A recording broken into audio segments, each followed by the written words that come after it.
জিন কিন্তু জিনিসটা এরকম না যে শুধু যে মসজিদে নামাজ পড়ে এরকমই না, বিভিন্ন জায়গায় থাকে জিনদের, মানে মেজর অংশটাই কিন্তু আসলে মানে তারা দুষ্ট। আচ্ছা, মানে একটা কাইন্ড আছে এরা ভালো, বাট তাদের সংখ্যাটা কিন্তু ওদের মতো না, কম, এবং ওরা মানুষকে খুব বেশি ডিস্টার্ব করে। তো একটা বাসা, এই আমি ধরেন একজন মানে এটা হচ্ছে আমার খুব পরিচিত কিছু মানুষের কাহিনী, এই জন্য নাম টাম কিছুই বলবো না প্লিজ, যাতে কেউ রিলেট না করে। তো ধরেন এক ভদ্রলোক, উনি ওনার ছোট ভাই নিয়ে একটা বাড়িতে থাকতেন, এবং ওই বাড়িতে উনি, ওনার ওয়াইফ এবং ওনার ছোট ভাই, তিনজন একটা বাড়িতে থাকতেন। বাড়িটা হচ্ছে খুব অভিজাত এলাকায়, ঢাকা শহরে কোন একটা জায়গায়, এবং একটা আসলে অভিজাত এলাকাগুলোতে খুব বেশি এই প্রবলেম গুলো হয়। এটা কিন্তু মানে অ্যাকচুয়ালি মানে ইটস দ্য ফ্যাক্ট। এবং আমি এই পর্যন্ত যত মানুষের কাছে শুনেছি এই ধরনের কাহিনী, এবং বেশিরভাগই খুব অভিজাত এলাকাগুলোর মধ্যে, ঠিক আছে, মানে সামহাও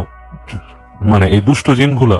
এই জায়গায় খুব বেশি বাধা পাচ্ছে, বাসা বেঁধেছে আর কি, ফোর্স আমরা আই ডোন্ট নো মানে কি কারণে, বাট তারা ওখানে থাকে আর কি। একটা সময় যেমন আমাদের মোহাম্মদপুর এলাকার খুব বদনাম ছিল যে ওখানে এরকম ভৌতিক ব্যাপার স্যাপার ঘটে, পুরান ঢাকার ছিল, বাট এখন এই অভিজাত এলাকাগুলোতে খুব বেশি। যাই হোক, তো ওই বাসাটা সম্বন্ধে যেটা বলেছে আর কি, যে ওই বাসায় ওর ছোট ভাই তিনি, সে যেখানে থাকতো আর কি, সেই রুমটার মধ্যে রাতের বেলা সে ফিল করতো কেউ একজন রুমে চলাফেরা করে।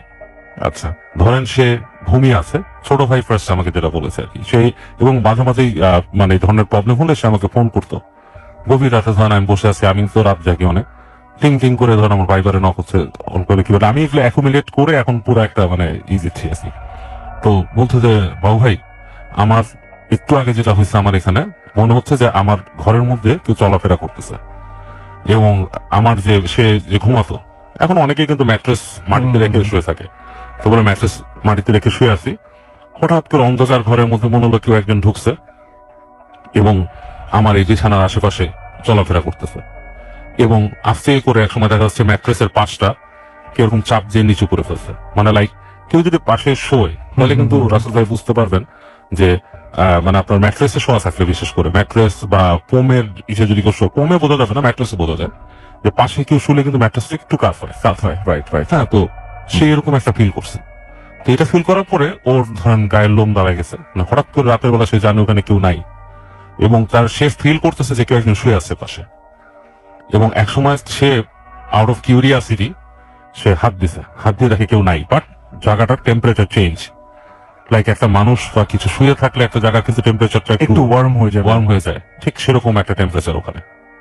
এবং তখনও দেখে যে এসি চলতেছে রুমের ভিতরে, কিন্তু রুমের টেম্পারেচার কিন্তু রাইজ করতেছে, মানে এসি চলতেছে, রুমটা গরম, বেশ গরম। এবং ও উঠে যায়, হেঁটে হেঁটে যেয়ে দেখে যে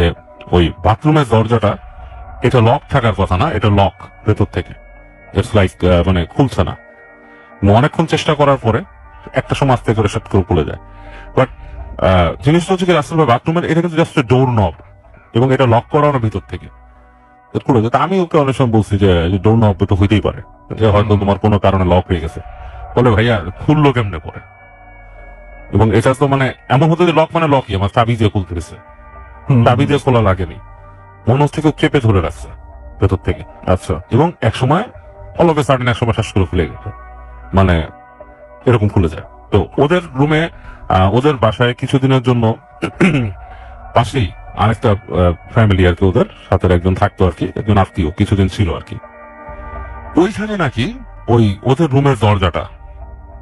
অল অফ এ সাডেন রাতের বেলা অটোমেটিকলি খুলে যেত, লাইক ডোরনব লাগানো থাকলে কিন্তু দরজা খোলে না রাসেল ভাই। আর ওই বাসাটাতে ওরা ফ্যান সাধারণত চালায় না, এসি চলে, অনেকের আছে ফ্যানের অভ্যাস আছে, আমি ফ্যান এসির সাথেও চালাই, বাট অনেকে এটা করে না। তো ওরা নাকি দেখতো আস্তে করে রাত্রেবেলা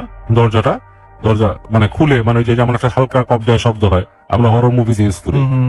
কাইন্ড অফ লাইক দ্যাট, দরজাটা এরকম খুলে গেছে। এবং মানে ওই যে নাকি থাকতো আর কি রিলেটিভ, তার ওয়াইফ যে ছিল, সে ভয় পেয়েছে প্রায় জিনিসটা দেখে এরকম, ঠিক আছে। সো দেখে বলছে কি, মানে এই ধরনের ব্যাপার স্যাপার ওদের বাসায় সবসময় হতে থাকে। তো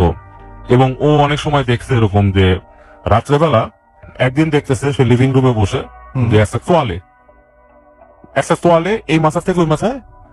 ছুড়ে, মানে কেউ ছুড়ে মারলে যেরকম আর কি, আচ্ছা, কাইন্ড অফ লাইক দ্যাট, রুমের মধ্যে কিন্তু কেউ নাই। সেটা মানে হওয়াটা একেবারে না অস্বাভাবিক। এবং ও সেটাই গেছে সাথে সাথে রুমে, আচ্ছা এটা রুমের মধ্যে কেউ নাই, কিন্তু তোয়ালেটা মানে এই পাশ থেকে এখানে একটা চেয়ারের মতো ছিল, সেখান থেকে